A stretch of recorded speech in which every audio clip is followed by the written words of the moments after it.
राधे राधे, जय श्री कृष्णा। कैसे हैं आप सब दोस्तों? आशा करती हूँ आप सब बढ़िया होंगे, स्वस्थ होंगे। दोस्तों स्वागत है आपके अपने चैनल कृष्णा सखी मलिका में।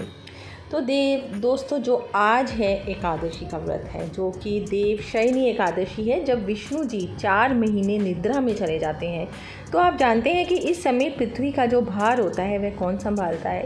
तो इस वीडियो के माध्यम से आज मैं आपको बताऊंगी, जब देवशयनी एकादशी आती है और हमारे जो विष्णु जी हैं वह निद्रा में चले जाते हैं, तो उस समय पे पृथ्वी का भार कौन उठाता है। लेकिन उससे पहले जो मेरे चैनल पे नए आए हैं दोस्तों, मेरे चैनल को ज़रूर सब्सक्राइब कीजिएगा।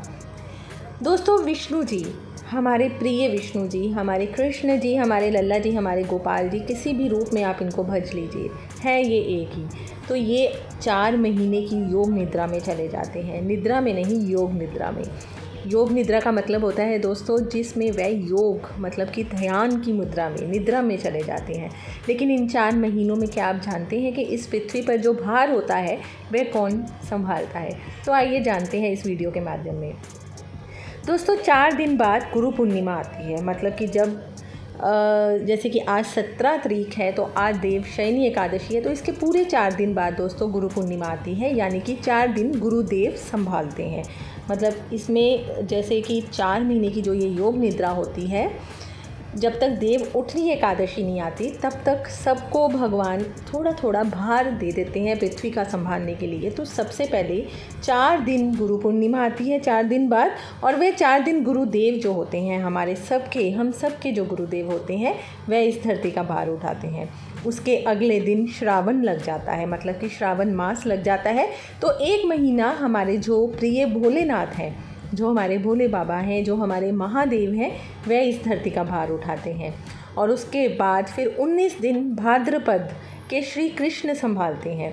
जो हमारे कृष्ण कन्हैया हैं वह 19 दिन भाद्रपद के जो होते हैं वह संभालते हैं। और उसके बाद फिर आती है हमारे नन्हे से गणेश जी, जो हैं हमारे गणपति बप्पा हैं, वह चतुर्थी आती है, जो मतलब कि गणेश चतुर्थी होती है।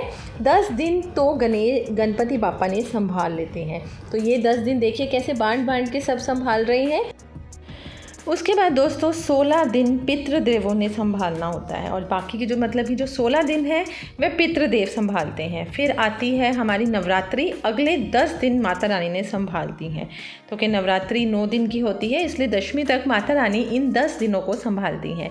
फिर आगे आती है दीपावली, अगले 10 दिन माँ लक्ष्मी ने संभालती है। मतलब पहले तो माँ दुर्गा जो होती हैं वह इन 10 दिनों को संभालती हैं। उसके बाद दीपावली आने पर 10 दिन माँ लक्ष्मी इनको संभालती हैं, और सबसे आखिरी में 10 दिन संभालते हैं हमारे कुबेर जी। तो फिर आती है देव उठनी एकादशी, जिस दिन भगवान विष्णु जाग जाते हैं और वापस पृथ्वी का कार्यभार संभालते हैं। तो देखा आपने किस तरह से भगवान विष्णु योग निद्रा में जाते हैं, और उसके बाद देव उठनी एकादशी को अपनी योग निद्रा से बाहर आते हैं। और सभी को जो इन्होंने जिम्मेदारी दी होती है भार उठाने की, हम सब की, हमारी पृथ्वी माता की, वे सब बारी बारी अपनी जिम्मेदारी को निभाते हैं। तो दोस्तों देखिए यही है एक कारण कि किस तरह से देवशयनी एकादशी से देव उठनी एकादशी तक हमारी धरती का जो भार है, सब देवी देवता किस तरह से अपनी भार को, ये देवी मतलब जिम्मेदारी से अपनी बारी बारी से इसको संभालते हैं। तो इससे एक शिक्षा ये भी मिलती है कि हमारे जीवन में कुछ भी हो, हमें अपनी जिम्मेदारियों से कभी भी पीछे नहीं हटना चाहिए। जो भी हमारी जिम्मेदारी हैं हमारे परिवार को लेकर, हमारे बच्चों को लेकर, इस समाज को लेकर, वह जिम्मेदारियों को हमें ज़रूर निभाना चाहिए, ताकि भगवान की नज़रों में भी हम उनके प्रिय बन सकें। क्योंकि भगवान ने जो हमें संस्कार दिए हैं वह हमें संस्कार अपने माता पिता से मिलते हैं। तो माता पिता का भी नाम रोशन कीजिए। और इस तरह से अब आपको पता लग ही गया होगा कि किस तरह से देव उठनी एकादशी तक ये संभाला जाता है। मिलती हूँ कल एक नई वीडियो में, तब तक के लिए राधे राधे।